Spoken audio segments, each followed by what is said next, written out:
अस्सलाम वालेकुम। आप लोगों को मालूम है इस वक्त मुल्क के अंदर पीटीआई के वर्कर्स पे क्रैकडाउन चल रहा है और बहुत सारे हमारे दोस्त कह रहे हैं कि जी क्योंकि पीटीआई ख़ुद ये कुछ करती थी, वो किसी अपोजिशन को मानती नहीं थी। अपने टाइम पे उन्होंने तलबा को भी उठाया, उन्होंने औरतों को भी उठाया, उन्होंने बलूचिस्तान के अंदर भी क्रैकडाउन को सपोर्ट किया, पख्तूनख्वा में भी क्रैकडाउन को सपोर्ट किया। तो अब अगर उनके ऊपर ये मसला हो रहा है तो हम क्यों उन्हें सपोर्ट करें, क्यों हम ये कहें कि ये गलत हो रहा है। मैं ख़ुद इसी घर से उठाया गया था, सुबह 4 बजे मुझे उठा के ले गई थी एजेंसीज़। ये पीटीआई का दौर ही था और उसमें बहुत सारा मेरे ख़िलाफ़ भी प्रोपेगेंडा हुआ और कई खैर मैं तो क्योंकि लाहौर में हूँ और थोड़े बहुत मेरे कनेक्शंस थे, मैं बच गया। जो लोग प्रेफरीज़ के लोग हैं, ख़ास तौर पे बलूचिस्तान के, पख्तूनख्वा के, वो तो कई कई महीने तक गायब रहे। तो अब वो कह रहे हैं ठीक है, मिलिट्री ने एक पूरा ये प्रोजेक्ट बनाया था, इमरान खान प्रोजेक्ट, तो अगर अब उसको डिसमेंटल कर रही है तो अपने तरीके से कर रही है, अपने तरीके से लेकर आए थे, अपने तरीके से डिसमेंटल कर रही है, तो हमें उसकी हमायत कर देनी चाहिए। मेरा ख्याल ये बिल्कुल ही गलत आर्ग्यूमेंट है, फ्लॉड आर्ग्यूमेंट है और इस पर हमें बहुत कल को नुकसान होगा। इसकी वजह क्या है? इसकी वजह यह है कि देखें, जब एक रियासत बदमाशी पे उतर आती है और कानून के दायरे से बाहर चली जाती है अपनी लड़ाई में, तो फिर वो सिर्फ उस पार्टी या उस शख्स के ख़िलाफ़ नहीं रहता मामला जिसको टारगेट उस वक्त किया जा रहा है, बल्कि उस असूल की नफ़ी हो जाती है जिसके तहत मुझे भी तहफ़्फ़ुज़ हासिल है। मिसाल के तौर पे जो मिलिट्री कोर्ट्स को एकदम से हम सेलिब्रेट कर रहे हैं, कुछ लोग कह रहे हैं जी ठीक है, यही यही हल था पीटीआई का। थोड़ी सी तारीख़ में जाके देखें कि ये मिलिट्री के जो कोर्ट्स थे ये कब से यहाँ पे रहे हैं और कितने ख़तरनाक रहे हैं। ये जनरल अयूब ख़ान की दौर में भी मिलिट्री कोर्ट्स बने थे और उसमें आइडिया ये था कि हमने, क्योंकि मुल्क के अंदर इतनी नाजुक सूरत हाल है, अब नॉर्मल तरीके से मिलिट्री जो है वो रूल नहीं कर सकती, पूरे माशरे को मिलिट्री डिसिप्लिन के अंदर लाना पड़ेगा। और उसमें हुआ क्या, करप्शन भी ख़त्म नहीं हुई, मुल्क को ख़तरात भी नहीं कम हुए, ना मुल्क कोई जो है वो बहुत स्टेबल हुआ, बल्कि ज़्यादा डिवीज़न हुई और उसका इवेंचुअल हमें 71 में नज़र आया कि क्या मामलात बने। और जो हमारी तहरीक के लोग थे, लेफ़्ट के लोग थे, प्रोग्रेसिव लोग थे, उन पे बहुत शदीद क्रैकडाउन हुआ। एक नाम मैं आपको बताता चाहूँ, हसन नासिर शहीद, जो कम्युनिस्ट पार्टी के बहुत अहम लीडर थे, हैदराबाद दक्कन से आए थे और यहाँ पाकिस्तान में मज़दूरों किसानों के लिए लड़ रहे थे।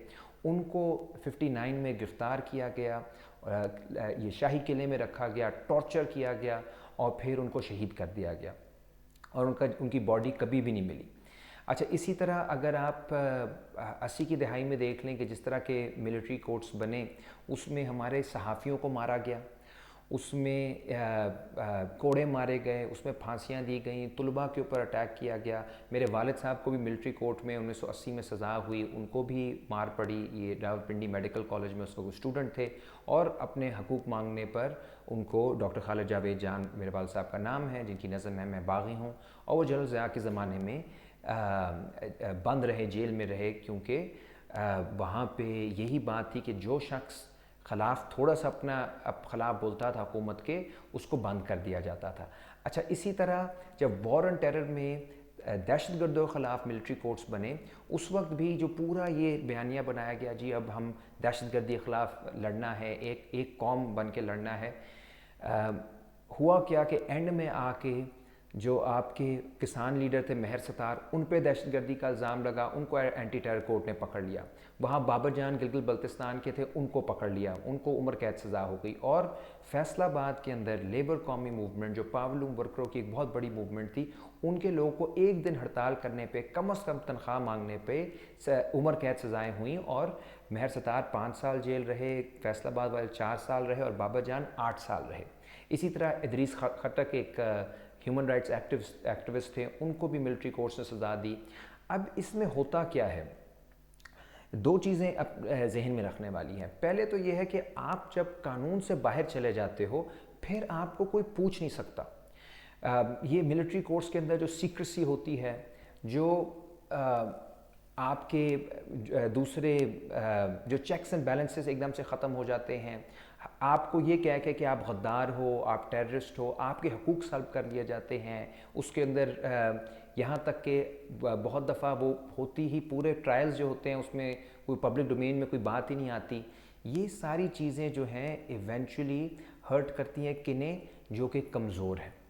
जिस तरह जिनकी अभी मैंने मिसाल दी है, जो प्रोग्रेसिव एक्टिविस्ट हैं, जो ट्रेड यूनियन के लोग हैं, जो किसान एक्टिविस्ट हैं, जो बलोचों के हकूक़ की बात कर रहे हैं, जो गिलगित बल्तिस्तान के हकूक़ की बात कर रहे हैं, जो पश्तूनों के हकूक़ की बात कर रहे हैं, क्योंकि उनके वो कनेक्शंस नहीं होते, वो कि उनको कोई पीछे से आके बचा देगा, उनकी एथनिसिटी भी पावरफुल नहीं होती, हो सकता है तबका भी पावरफुल ना हो, तो उनको बड़े आसानी से आप ये कह के उनकी लेजिटिमेसी ख़त्म कर देते हो कि ये तो दहशतगर्द हैं। मेहर सतान किसान लीडर था, लेकिन उसको जब आपने दहशतगर्द कह दिया, फिर उसके हक़ में कोई बोलने के लिए तैयार नहीं था। इसी तरह आपने बाबा जान को मुल्क दुश्मन करार दे दिया। माजी में भी इस तरह, मैंने हसन निसार की मिसाल दी है, नज़ीर अब्बासी शहीद थे 1980 की दहाई में, उनको भी मिलिट्री कोर्ट्स ने पकड़ा, उनको टॉर्चर करके शहीद किया। मैं सहाफ़ियों में अगर मैं नाम लूँ तो ख़ाबर नईम हाशमी हैं, नासिर जैदी साहब हैं, जिन्हें कोड़े मारे गए। ये सब वो लोग थे जिनको डिक्लेयर कर दिया गया कि ये इलिजिटिमेट हैं, ये नॉर्मल सिटीज़न ही नहीं है, क्योंकि आपने वो सिटीज़नशिप ही एक तरह से इन लोगों से छीन ली जब आपने ये कह दिया कि ये इन पे कानून का इतलाक़ नहीं होता। दूसरी जो अहम बात है याद रखने के लिए वो ये है कि इसका नुकसान सबसे ज़्यादा प्रोग्रेसिव्स को होता है, क्योंकि पावरफुल लोग जो हैं उनकी तो एंड में डीलें हो जानी होती हैं। पहले भी मियाँ साहब को उन्होंने कहा कि जी गद्दार हैं, लेकिन वो इतने इंपॉर्टेंट है कि कल को उनकी डील हो गई, अब उनकी हुकूमत है पार्टी की। इसी तरह इमरान खान की भी कल को डील हो जाएगी। इससे पहले पीपल्स पार्टी के साथ भी लीडरशिप के साथ मिलिट्री ने डील्स की हैं, और भी बड़ी बड़ी पार्टियों के साथ डील्स की हैं, लेकिन जो आम लोग होते हैं वो मारे जाते हैं। वो पीटीआई का वर्कर हो, वो पीपल्स पार्टी का वर्कर हो, वो नून लीग का वर्कर हो, वो किसी भी और पार्टी का या किसी तहरीक का, वो उन लोगों की ज़िंदगियां तबाह हुई हैं। और मैं इतने लोगों को जानता हूं, पीपल्स पार्टी के, नेशनल अवामी पार्टी के, प्रोग्रेसिव लेफ़्ट के लोग, जो कि जिनकी पूरी पूरी ज़िंदगियां तबाह हो गई, क्योंकि उनको एक मार्शल लॉ के दौर में उनको जेलों में बंद किया गया, उनको उनके करियर्स तबाह किए गए, उन पर टैग लगा दिया गया कि जी ये तो मुल्क दुश्मन है। तो एंड में ये जो आप रियासत को ताकत दे रहे हो इतनी ज़्यादा, ये कि सिर्फ कोई सियासतदानों के या किसी एक पार्टी के ख़िलाफ़ इस्तेमाल नहीं होगी, ये सबके ख़िलाफ़ इस्तेमाल होगी, और ख़ुसूसन उन लोगों के ख़िलाफ़ इस्तेमाल होगी जो इंसानी हकूक़ की बात करते हैं। आखिरी बात यही है कि देखें, ये जो हमें मुसलसल स्टेट ऑफ एमरजेंसी में हमारी रियासत ने रखा हुआ है पिछले 75 सालों से, कि पता नहीं क्या ऐसा हो रहा है इस मुल्क के अंदर, क्या ख़तरात हैं। वो कभी अफ़गानिस्तान से ख़तरा है, कभी ईरान से, कभी हिंदुस्तान से, कभी यहूद हनूद से। उसकी वजह से हमारे मुल्क के अंदर कभी भी उन्होंने जमहूरियत नहीं चलने दी, जमहूरी अदारे नहीं बनने दिए, और जो भी लीडर कोई पॉपुलर होता है उसके ऊपर वो टैग लगा देते हैं कि ये मुल्क दुश्मन है। इससे हमारी जमहूरी रवायात भी कमज़ोर हुई हैं, और हमारे आप देखें इदारे सारे ही कमज़ोर हुए हैं। उसमें सिर्फ हम इसका नहीं कह सकते कि जमहूरी इदारे तो कमज़ोर हुए हैं। आप इस वक्त देखें कि मिलिट्री की साख क्या है, और अब मिलिट्री जब आज इल्ज़ाम लगाते हैं हमारे जनरल्स कि जी ये कोई दुश्मन है, कोई मुल्क दुश्मन है, तो लोग की सिंपैथी मुल्क दुश्मनों की तरफ हो जाती है, मिलिट्री के साथ नहीं रहती। ये हालात हो चुके हैं इस वक्त।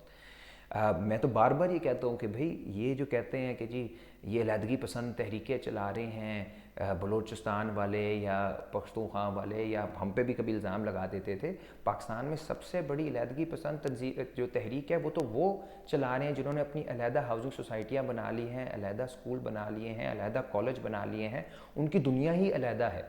तो फिर वो कैसे किसी पे इल्ज़ाम लगा सकते हैं कि ये अलहदगी पसंद है, ये कोई फ़ॉरेन एजेंट है। हमें नहीं पता कौन रहा है फ़ॉरेन एजेंट इस मुल्क में। तो ये जो तरीक़ाकार है, अभी जिस तरह शीरी मज़ारी साहिबा को भी उठाया हुआ है, और भी जो टोटल एक आपने मार्शल लॉ वाला समा बनाया हुआ है, ये चीज़ें एंड में आके हमारे ऊपर ही लगनी है। इनका इतलाक़ हम पे होगा, हम ही गिरफ्तार होंगे, हम ही इसको भुगतेंगे। खान साहब ने नहीं भुगता, उन्होंने तो अभी भी अपने लोगों को उनसे डिस्टेंस कर रहे हैं। वो कह रहे हैं कि जी हमारे लोग ही नहीं थे। कल को उनकी डील हो जानी है, उन्होंने फिर प्राइम मिनिस्टर बन जाना है। न भी बनते प्राइम मिनिस्टर तो कहीं ना कहीं वो अच्छी जगह पर ही रहेंगे। ह्यूमन राइट्स एक्टिविस्ट के लिए मुश्किल होगा, प्रोग्रेसिव लोग के लिए मुश्किल होगा, ये मुश्किलात बढ़ेंगी। इसलिए हमें क्लियर पोजीशन रखनी चाहिए कि बिल्कुल जिसने भी वैंडलिज्म की है उसको सज़ा होनी चाहिए, but within the ambit of the law. आप लॉ के अंदर रहते हुए ये सब फैसले करें, क्योंकि अगर आप लॉ से बाहर जाएंगे तो इसका नुकसान, जिस तरह मैंने कहा, पावरफुल से ज़्यादा कमज़ोरों को कल को होगा।